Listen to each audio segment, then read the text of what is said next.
Welcome to MSP 1337. I'm your host, Chris Johnson, a show dedicated to cybersecurity challenges, solutions, a journey together, not alone.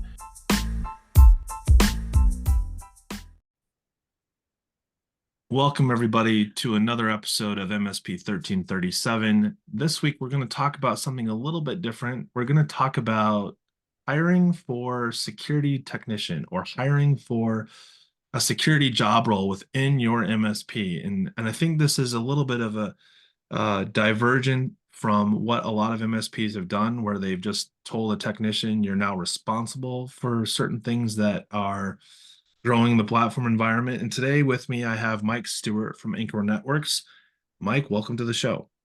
Thank you for having me. Very excited to talk about this. I think it's something that has been heavy on my mind with some of going through the CompTIA Trust Mark, going through different security focuses for the organization. And it becomes a lot. So looking through, trying to figure out how to hire for the right person to help do this is going to be good.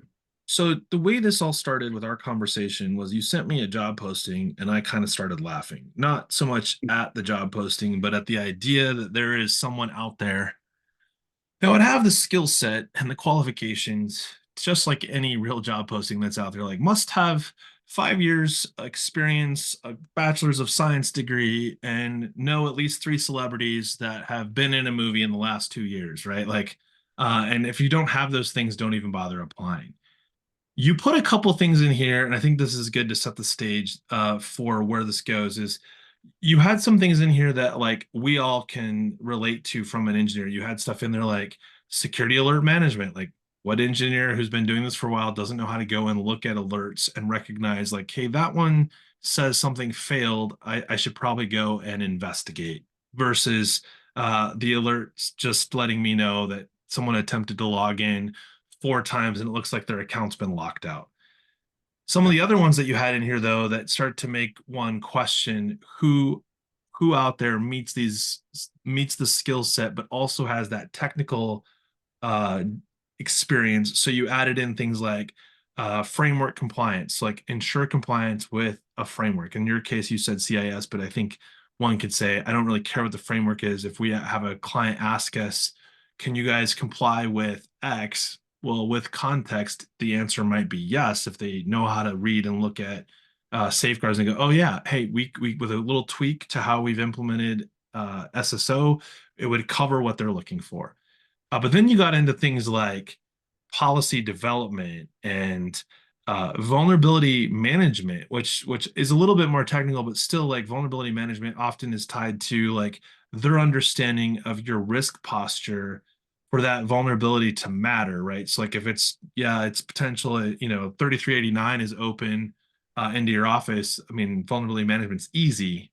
But what about when it's a log4j and some fill in the blank and it's tied to technology that you don't use?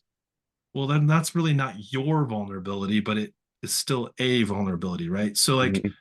walk me through like because I think that this job role, and like you said, tweaking it a little bit, I think there's a lot of people out there, maybe if it's tweaked in such a way that it doesn't have too much of one skill versus the other, you might be able to find quite a few people that qualify. But I think this lends itself to your goal that's much bigger than this. And so you shared with me briefly before we started.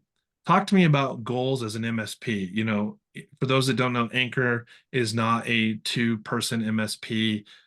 You've grown very fast in the last couple of years. I think you're now past the 35 plus employee, which now changes laws, both state and federal, of what you're obligated to do. You have some challenges that go way beyond who you're hiring next. Yeah. Um, but what did that along the way of being an MSP, and we talked about the threat landscape changing and what it means to provide the services that are expected of you from your clients has changed. So what prompted kind of going down this path of hiring a information security technician? So we're going to suddenly see this out there in the job posting boards, this new title that we just made up just now. And I said, add an N in front of it. So network, so you can say NIST job description.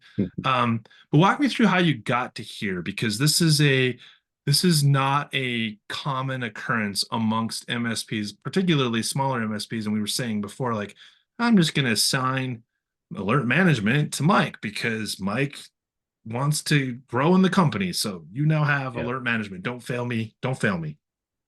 I mean, it's definitely been a crazy journey. I mean, the growth is what sparked a lot of it. We've identified, risks and things like that becomes much more relevant at the size we are now versus, when it was 10 employees, because 10 employees, just everyone kind of does everything, and you have 10 solid employees working with you within the company. Security has been a big focus for the last several years, going through the CIS framework, just to start with something. Sure. And then now the CompTIA trust mark, and making sure we have all this. And where the role really sparked for me was I was doing it all and I didn't want to. It was a lot of, Fair. the initial stuff, very exciting. I like it. The policy, identifying what needs to be fixed, what doesn't need to be fixed, how we implement things. But then it's the actual implementation of it that became very mundane. Looking at the Microsoft vulnerability screen in Microsoft 365 and seeing hundreds of vulnerabilities from Hundreds of Adobe, thousands. hundreds of thousands, yeah, Adobe creating child processes. You need to Right. block that through Intune. It's like, great, yeah, let's do that, but I don't want to go and push that policy, and then when it breaks, I don't want 30 people coming to me of, Mike, I can't do this inside of Adobe now. It's like, oh geez. It was too much for my plate and the other things that I'm responsible for. So I wanted to find someone that would work with me, to be able to do like the day-to-day security tasks So of what's the your alert management. tell everybody what your job role is because I think that would help because like I'm an engineer in an MSP and I'm going to hire another engineer so I don't have to be the only engineer. True, true. So I'm managing director at Anchor, and I also sit in as a EOS integrator. So kind of cross department glue between all the departments, being able to understand what's going on, and making sure all the departments are rowing in the right direction of the organization. So I understand all aspects of the organization, the back office, internal IT, security is really falls on my plate. At the high level there. So largely, you're not client facing in the context of what is being implemented for Anchor, but a lot of what can be implemented internally can obviously be something that becomes part of services stack that you could deliver client facing. Because if you want to be compliant or Yep. remove some risk, what client doesn't want same. But to your point, like let's assume for a minute that your entire job responsibility was to just be the security officer for Anchor.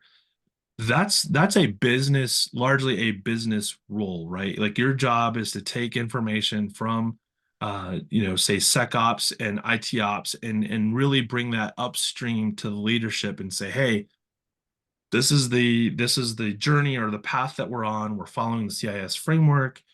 We've identified some things that we're going to need to do to remove some risk. And they're like, awesome. Thanks for the update. Keep up the good work. But you have obligations that are far broader than that with regards to entire back office operations. Who are the vendors that we're using internally and potentially even externally facing?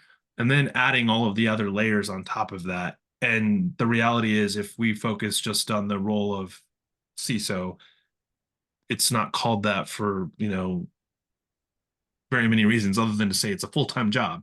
Yeah. Um, and that's obviously not the case here because you are an organization that while you've grown past, say, the 35 employees, the cost of a CISO to an organization of any size is huge. Like it's a job role that often gets, salaried in that 200K plus. If you look at the fractional and vCISO space, the hours consumed through third party, if you were to hire tomorrow, you may be paying someone in excess of $300 to $400 an hour to help with that. And so what you're talking about today is how do we how do we create something that is both sustainable and doesn't have a burden of cost that we can't claw back through service delivery, while at the same time providing value internally to avoid much bigger challenges of like FTE resources being overly consumed, like you said with the Microsoft environment. I think that's a really good one to maybe take a little bit further. You don't have time, mundane or not, to try Hmm. and identify of the 100,000 things that need to be remediated. which ones are actually needing to be remediated and which ones need to be maybe left alone or have a compensating control. Yeah, or So which ones are going to have a bigger impact to the organization, and all of that. I mean, the tools out there can help with it, but it still is a big task to take on. And I think that was a vision, where I see the future with this going too is we are very much, we drink our own Kool-Aid. We do it internally and then sell it to our customers. And that was a sure. big focus with the security is let's get it handled and dialed in internally, and then it's something that we could resell to our customers. And that's an even fear that I have because how big is that department if we start reselling, vulnerability management, compliance management to our clients, of how much time that's going to take if even a full-time employee here can't handle it just for our own internal customer. Shoot, just Uh, helping someone fill out a policy template to be yeah. reflective of their own environment so that it doesn't have rules that are not being followed. So let me ask you a question. In the short term, so forget security services, long term, the idea that I think most MSPs are starting to consider right now, we're Mhm. seeing that in some of the secure outcomes conversations that, hey, what do you think about if I charge this amount of money for a 2-day workshop? I'm like, sounds great. If you can get a client to dedicate that much time, I want Yeah. to know your secret, right? So, are you looking to have this job role bring to you what needs to be done or what needs to be changed?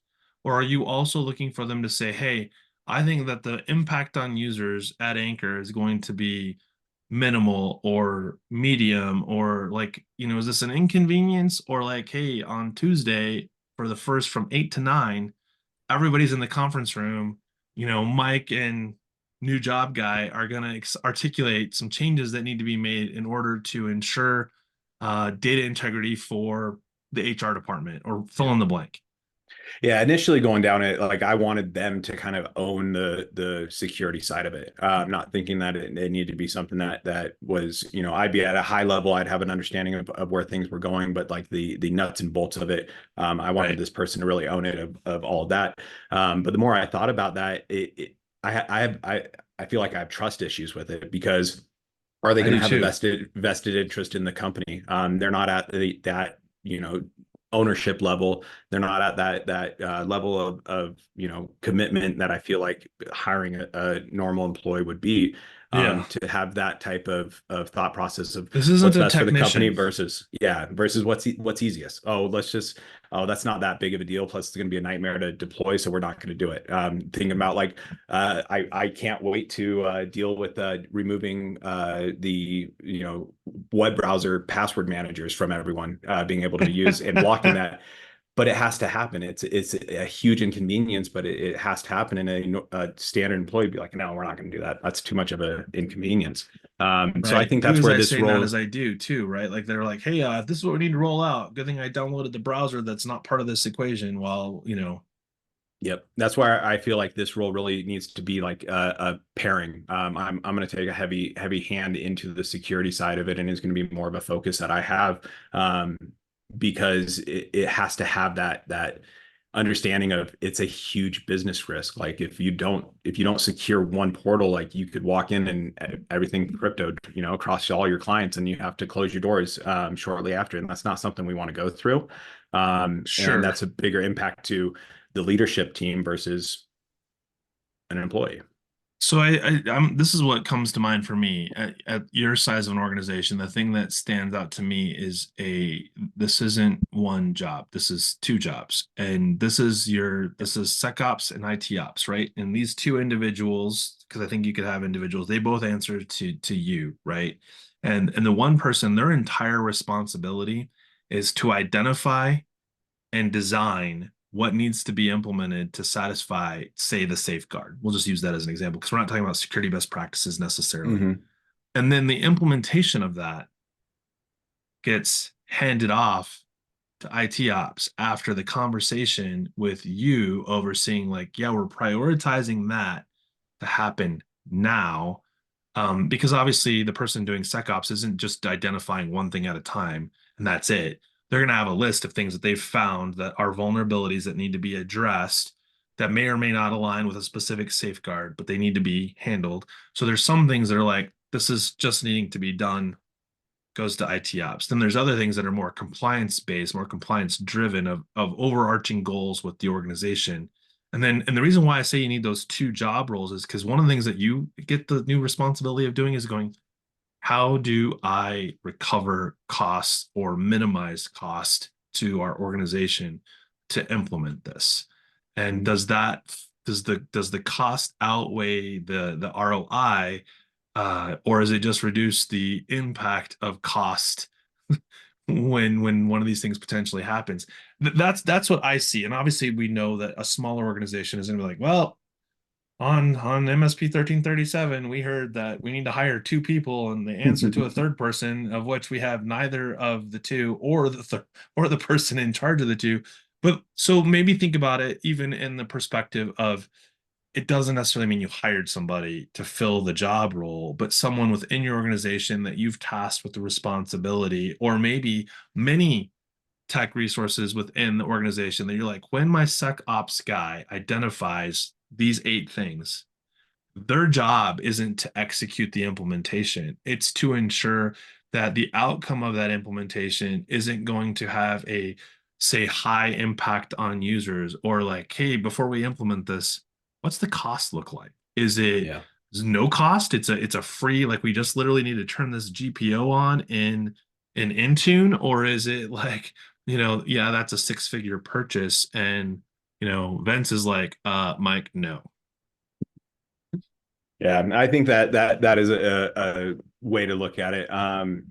To start off, because it is hard, especially it's hard to balance the, like, smaller organizations. Oh, we're too small to deal with this. I wish we started this process, when we were 10 employees, because to grow on top of it would have been much easier. And to add people into that role and evolve someone existing within that would have been a lot easier. I see a lot of the time commitment as far as the IT ops. A lot of the time commitment that I see, that I'm not able to get to that I want to, is the like auditing, the reviewing of the logs, the ensuring that the alerts that are coming in. We don't have a lot of alerts turned on that we probably should, as far as weirdness within the organization, the informational security barriers of someone sharing a document that had potentially confidential information, and then diving into that, and even some of the alerts Well, that because we it's get as far noisy. as, yep. And it's not relevant yet, but as soon as how we could, there's organizations out there that I've talked to that have gotten noise of, like, suspicious login, like, oh, no worries, and then 2 months later they have a $10,000 Azure bill because someone was able to spin up some Azure Right. instances based off that suspicious login.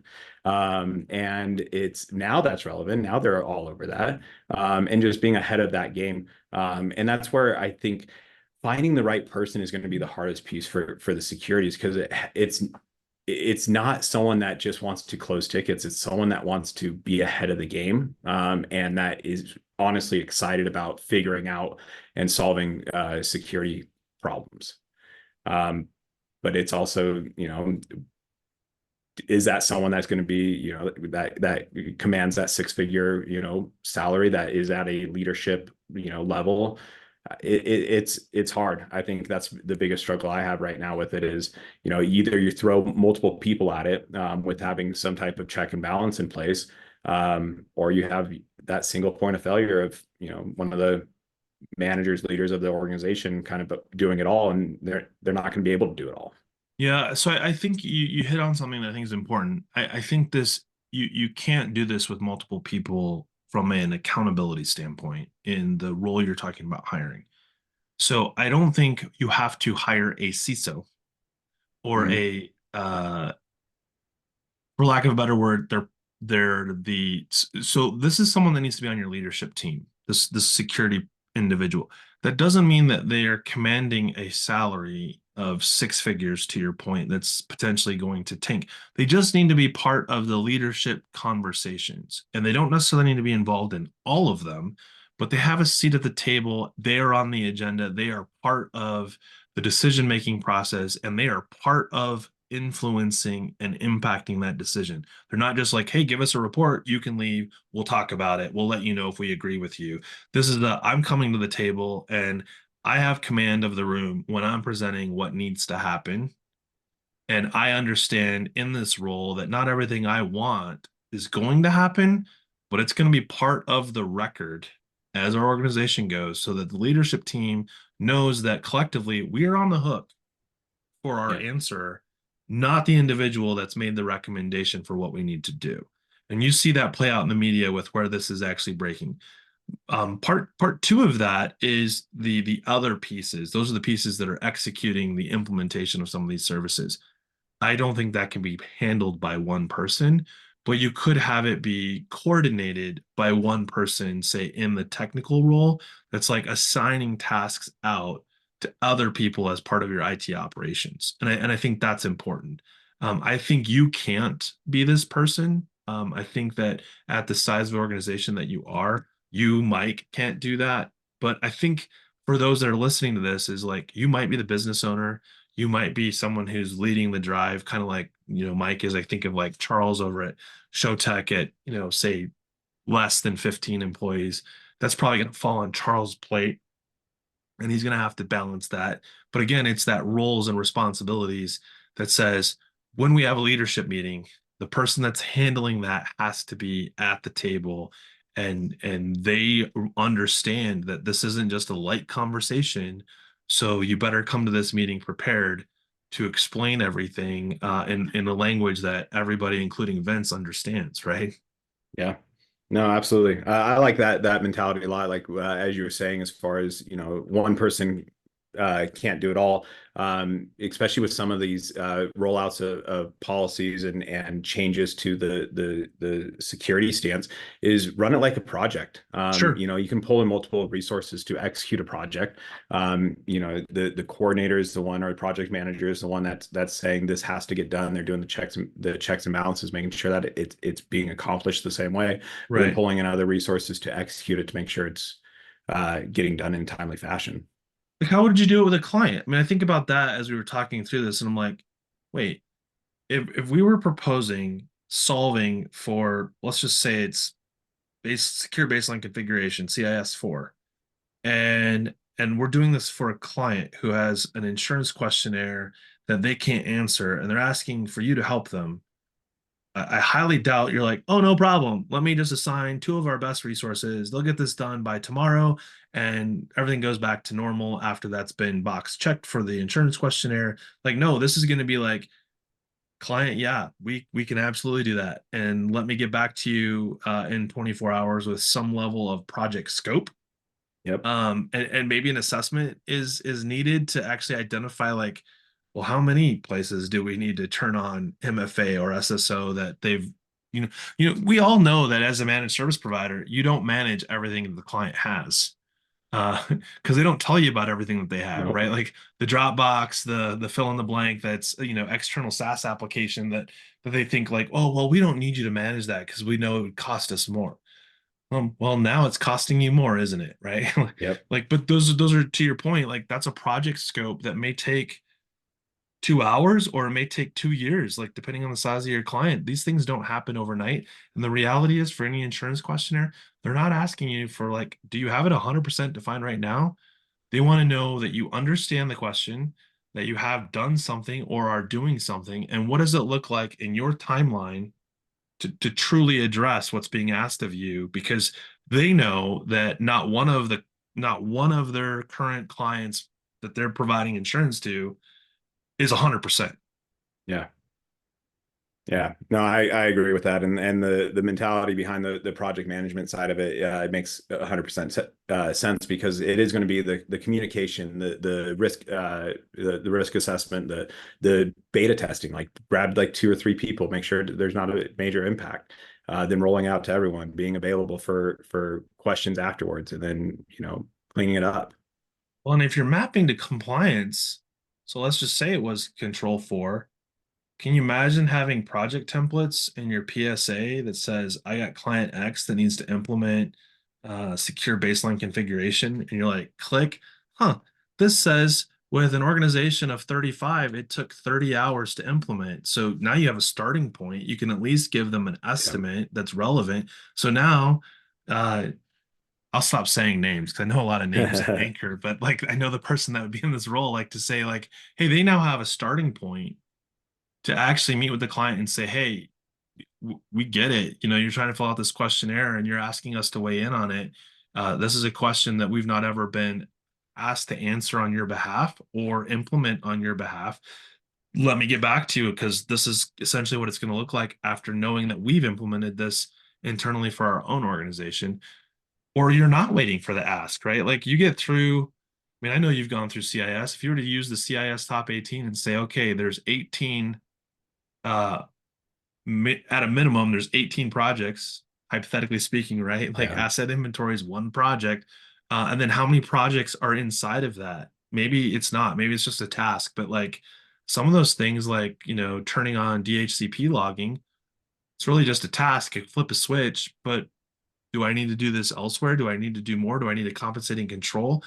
And being able to have that defined, you have a whole portfolio of go to market with your clients. It's not just like, yeah, we'll answer that questionnaire for you. No problem. Yep. No, and that's exactly where it kind of looking at this type of role sparked too, is because that is going to be the idea is that someone has to kind of head that piece up too of how to manage and sell those types of services, and they got to have an understanding of having it is. So it's a growth role for sure, and it's a lot of opportunity and it's a lot of change. I think that's the most exciting piece about someone coming into I this type of role I like is it because too. in a year from now, it's going to be completely different because everything's changing. Technology, tools. I mean, it is constantly changing, and if they're not staying up to date on it, or if they're looking for just like a show up at 8, click through some tickets, Right. leave at 5, it's not the job. They got to be excited about security, And it's technology, kind of and a getting into it. 24/7 job, right? I don't mean like that they can't breathe and do stuff, but like this isn't something you stop thinking about because it's 5 p.m. Nope. So this makes me think about two things that I think you need to do before you feasibly hire for this position. One is articulate your WISP or your SSP. Like, what does that look like from a vision casting as an organization that when I hire this technician or this resource, they understand the inside and out that as an organization, we're marching in this direction. These are our goals, and this is what we want to be known for when it comes to how we take seriously cybersecurity.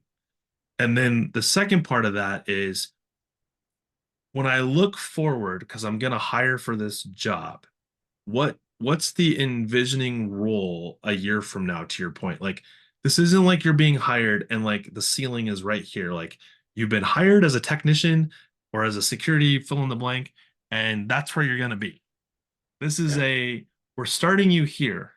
We want to see job growth from you that's rewarded as such over the next, here's your 3 year plan, because you don't want to hire this person and 12 months in, they're like, wow, my opportunities, if I go over there, is twice what I'm making today.